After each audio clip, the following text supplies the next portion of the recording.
The rain drummed against the apartment windows like impatient fingers. Zara stood at the kitchen counter, slicing onions with practiced speed, steam rising from a pot of stew she could actually smell, not just imagine. The place was smaller, stripped of chandeliers and marble, but it was theirs. Kate entered quietly, watching her with a look he didn't bother to hide. "You're smiling," she said without turning, her voice playful but low. "Because I'm watching a woman make a room warmer just by standing in it," he said. She shook her head. "Flattery doesn't wash dishes." "I wasn't aiming for dishes," he replied, stepping closer. They ate at the small table by the window, the city stretched out in gray beneath them. Between spoonfuls, Kate placed a folded newspaper beside her bowl. She frowned, wiping her hand before picking it up. The headline screamed, "Archer Holdings collapses after Kane deal withdrawal." Her breath caught. "Cade," he leaned back, jaw tight. "It's begun. Competitors smell blood. Investors are pulling out. All because my mother couldn't accept you, and your father couldn't resist testing you even from the grave." Zara dropped the paper. "We'll rebuild." Cade nodded once, but his eyes betrayed the storm. He had spent his life proving he wasn't just a name. Now the name itself was poison. That night, he dreamt of fire and contracts burning, and when he woke, Zara was sitting by the window, staring into the dark. "What if they come after us harder?" she whispered. "They already are," he said. The next week brought proof. Anonymous letters slid under their door. Beggar queen, fraud, gold digger, photos of Zara from the street, cracked bowl, dirt-stained dress, plastered online, headlines tearing her apart. Zara shut the laptop with shaking hands. "It's them, Helena's friends, the families who wanted you for their daughters. They won't let us breathe." Cade's phone buzzed. A message. "Meet me tonight. Alone. Or the world learns more than just her past." No sender. Just an address. Zara grabbed his wrist. "Don't go." "I have to," he said. The address was a warehouse by the docks, rain painting everything slick and dangerous. Inside, shadows breathed. From them stepped Livia, her smile sharp enough to cut. "You thought you buried me," she said. "But I don't rot, Cade. I rise now." He stared, fist clenched. "What do you want?" She circled him like a wolf. "Simple. End things with Zara. Publicly humiliate her. Announce you were deceived. Return to me. Do that, and I bury the evidence." "What evidence?" She tossed a folder onto the table. Photos spilled out. Zara with her bowl, Zara sleeping on cardboard, Zara walking away from Nico while he laughed. One photo, though, froze Cade's blood. Zara shaking hands with a man in a leather jacket, a known crime boss taken long before he met her. Cade looked up confused. "She was never just a beggar," Livia said. "She ran with him for months. Deals, favors, things she never told you." "You think she's pure?" "She's dirt dressed in silk." Cade slammed the folder shut. "Lies." "Proof," she said softly. "And if you don't obey, tomorrow every boardroom, every paper, every screen will see them." He walked out without answering. At home, Zara waited. When she saw his face, the spoon fell from her hand. "What happened?" He dropped the folder on the table. She opened it, and the color drained from her skin. "Zara," he said, voice breaking, "tell me this isn't what it looks like." Tears filled her eyes. "It's not. Cade, listen." "Tell me." Her hands shook as she closed the folder. Before everything, I did things to survive. That man, Marcus, he fed me when I hadn't eaten in days, but he wanted more. He asked me to carry messages, stand lookout, once even deliver a package I didn't open. I never touched crime with my hands, but I was near it. And when I realized what he was, I ran. Cade's chest rose and fell like a trapped animal. "Why didn't you tell me?" "Because you would look at me like you are now." The silence between them was heavier than any insult. Finally, he whispered, "I need air," and walked out. Zara sank to the floor, shaking. The next day, photos hit the press. Not the ones of Marcus, Livia was keeping that card for later, but the street shots. Zara became the city's favorite target. The beggar bride. Archer's shame. Helena called Cade, her voice triumphant and terrified all at once. Do you see? She'll ruin us. Come home, son. Cade hung up. That evening, Zara was gone. Her note on the table was short. I won't drag you down. Forget me. He searched all night, tearing through old streets, asking names he never wanted to see again. Finally, near dawn, he found her at the very spot he'd first met her, bowl in hand again, not for money, but to remind herself she still had a choice. I thought you'd hate me, she whispered. I do, he said, voice raw. I hate that you suffered so much you had to choose streets over safety. I hate that you thought you couldn't tell me. But I don't hate you. He knelt in the dirt, ignoring the city's whispers. Come home. She dropped the bowl. Home with you. Behind them in a parked car, Livia watched through rain-streaked glass, fury eating her alive. Rain smeared the city into streaks of gray and red neon. In the back seat of the black car, Livia's nails dug into her palms until blood dotted her lifeline. She had spent months plotting Zara's destruction, only to watch Cade kneel to her in the very dirt Livia thought would bury her. Pathetic, she hissed. He chose trash over me. Her driver glanced at her in the mirror. Do you want me to? Not yet, she snapped. Let her taste happiness before I poison it. She lit a cigarette, the flame reflecting in her furious eyes. The Marcus photos will burn them both. Inside the apartment, Zara sat on the edge of the bed, wrapped in Cade's shirt, her hair damp, eyes swollen from crying. Cade entered, tossed his soaked jacket aside, and pulled her close without asking. They'll come harder now, he said. Let them, she whispered, though her voice trembled. The next week unfolded like a storm. Zara couldn't walk outside without cameras flashing. Journalists clawed for sound bites, calling her beggar queen. Strangers shouted at her in the street, fraud, liar. Others begged for her story, turning her into spectacle. One morning, a sleek envelope slid under the door. Inside was a single photo, Zara with Marcus, his arm heavy across her shoulders, his smile the kind that meant ownership. A note scrawled in lipstick, next week the world. Zara dropped it like it burned. Cade picked it up, jaw hard. Livia. She won't stop, Zara whispered. She'll bleed us until nothing's left. Cade stared at the window, the city glowing like an enemy. Then we make the first strike. That night, they met Adrian Archer, Cade's father, in a quiet bar away from polished eyes. Adrian had rebuilt his lungs with steel resolve. His voice rasped, but still carried weight. You think destroying her is the answer? Adrian asked after Cade explained. She's tearing us apart, Cade said. If she releases those photos, Adrian cut him off. Then let her. Truth is a blade that cuts both ways. The only way to beat someone who thrives on scandal is to bleed honestly first. Zara stiffened. You mean confess? Tell the world I worked for Marcus? They'll never forgive me. Then they aren't your world, Adrian said simply. Build one that is. Cade took her hand. He's right. Zara looked between them, her chest tight. And if you lose everything? Cade smiled bitterly. Then I'll finally know what it feels like to live for something other than shareholders. 2 nights later, they called a press conference. Cameras clicked like gunfire as Zara stepped to the podium, her hands trembling, but her chin high. My name is Zara Kane. Some of you know me as the beggar who married an archer. Some call me a fraud. Tonight, I tell you the truth.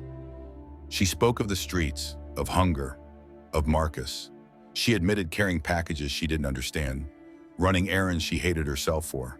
She told them about running, hiding, surviving, and then she said, yes, I lied about where I came from, but I will not apologize for refusing to stay there. Silence followed, then chaos. Reporters shouted, microphones shoved forward, headlines already birthing themselves. Cade stepped beside her, hand gripping hers. She is my wife, my partner. I loved her when she had nothing, and I love her now when she has the courage to tell you everything. If that makes me unfit to lead Archer Holdings, so be it. I choose her, the room roared. Watching from her penthouse, Livia hurled a wine glass at the screen. Damn them! They twisted shame into glory, but the war wasn't finished. Marcus had seen the broadcast too, and Marcus didn't like his name in lights. 3 nights later, Zara came home to find the apartment door ajar. The lights hummed low.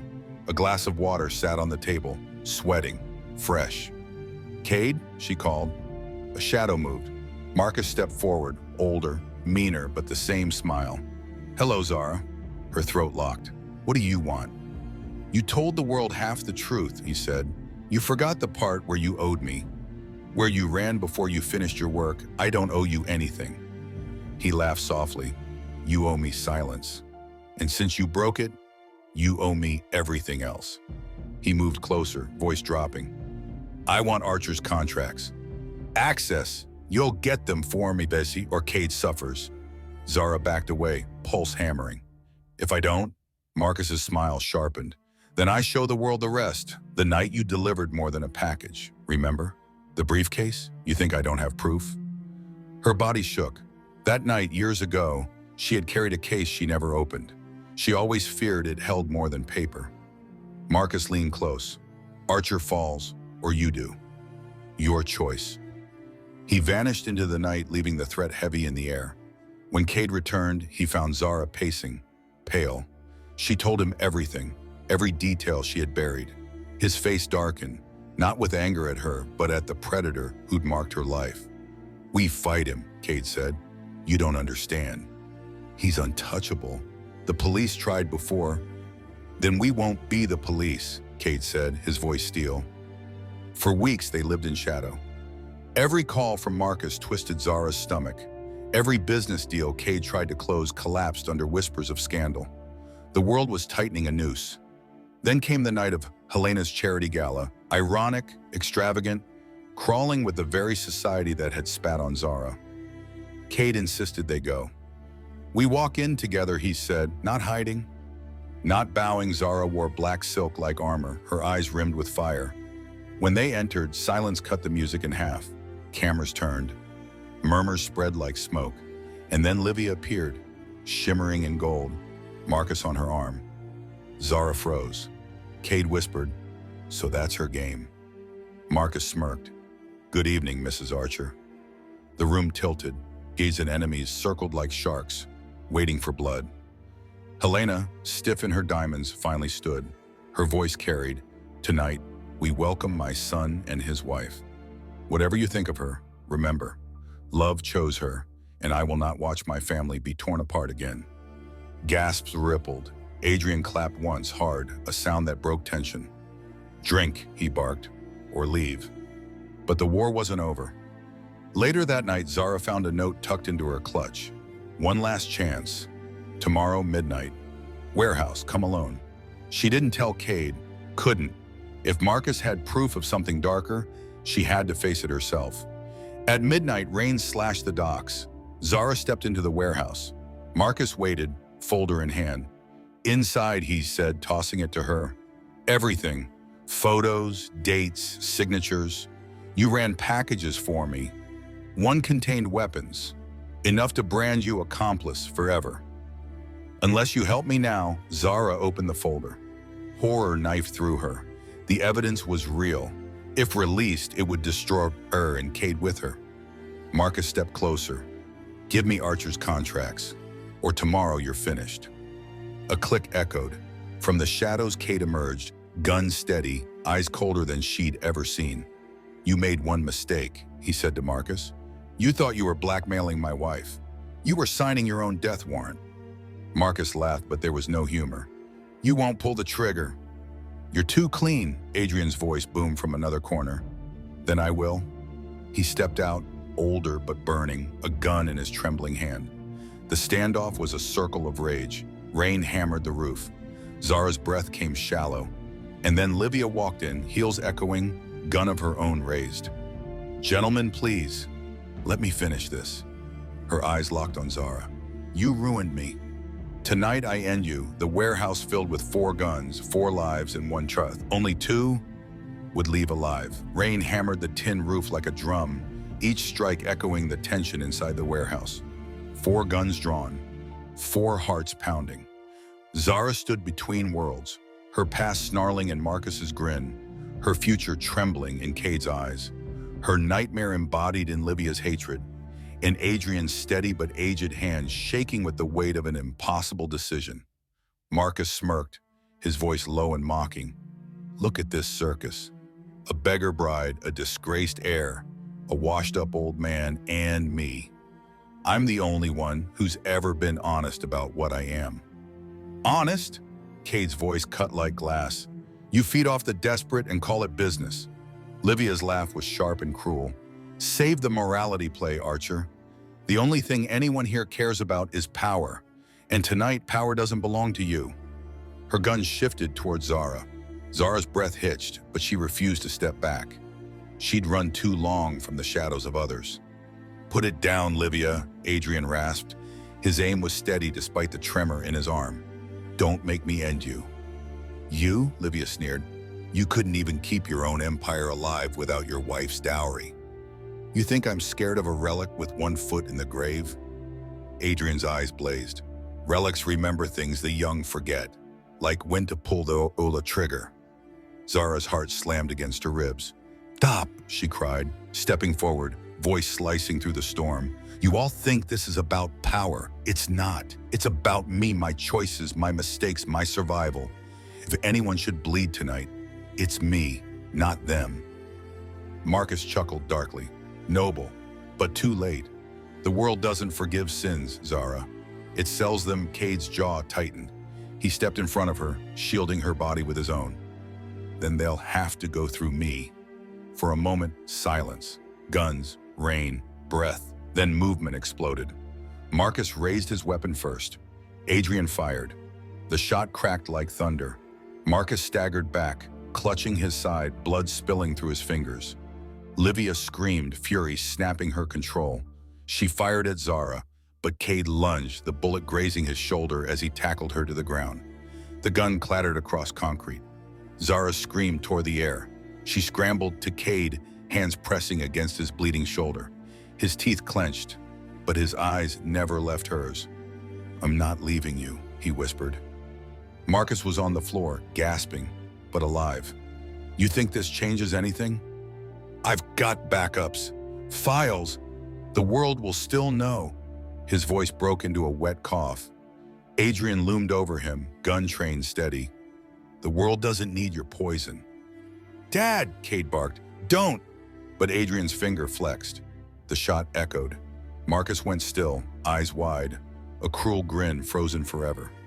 The warehouse fell into stunned silence, broken only by the rain. Livia, disarmed, staggered to her feet, eyes wild. You've all just destroyed yourselves. I'll bury you with my bare hands, Zara stood, fury and fire in her veins. She stepped close to Livia, face inches from hers. No, you buried yourself the moment you made me your obsession. You thought I was weak. You thought I'd always bow. But tonight I watched men kill each other because of the lies you fed, and I'm done playing your victim. She picked up Livia's fallen gun, held it steady, her hands no longer shaking. Get out of this city! Tonight, if I ever see you again, I won't miss. For the first time, Livia's mask cracked. Her lips trembled, eyes darting from Zara's steady gaze to Cade's bloody shirt to Adrian's smoking gun. Slowly, she backed away. The warehouse doors slammed behind her, her heels clattering into the night. Zara dropped the gun, chest heaving. She turned back to Cade, whose blood seeped warm through her fingers. Stay with me, she begged. He touched her cheek, his smile faint but real. Always. Adrian lowered his weapon, the weight of what he'd done sinking into his bones. His voice was hoarse. We walk out of here, together. No more running, no more secrets. They left Marcus's body cooling on the concrete, the storm washing the last of his power into the gutters. Days blurred. Police ruled it a gang shootout. Marcus had enemies everywhere. Adrian's name stayed clean, for now. Livia vanished, whispers saying she'd fled the country. Zara nursed Cade through the nights, her hands steady, her voice unbroken. And then, one morning, the sun cracked through gray clouds like a promise. Zara stepped onto their small balcony, breathing the city's damp air. She had been a beggar, a liar, a survivor, almost a widow, almost a ruin. But here she was, Lee. Cade came up behind her, his arm heavy but healing across her shoulders. "What are you thinking?" he asked. She looked at him, her eyes fierce. "That money builds empires, but love decides who survives them." He kissed her, slow, certain, sealing their story with the taste of rain and survival. And for the first time, Zara believed not just in tomorrow, but in forever. Dear viewers, this story reminds us that wealth can be built, destroyed, inherited, or stolen. But true value is only proven in fire. What would you have done in Zara's place? Drop your thoughts in the comments below. And if this story kept you hooked till the end, don't forget to like, share, and subscribe for more raw cinematic tales. Until next time, stay sharp, stay brave.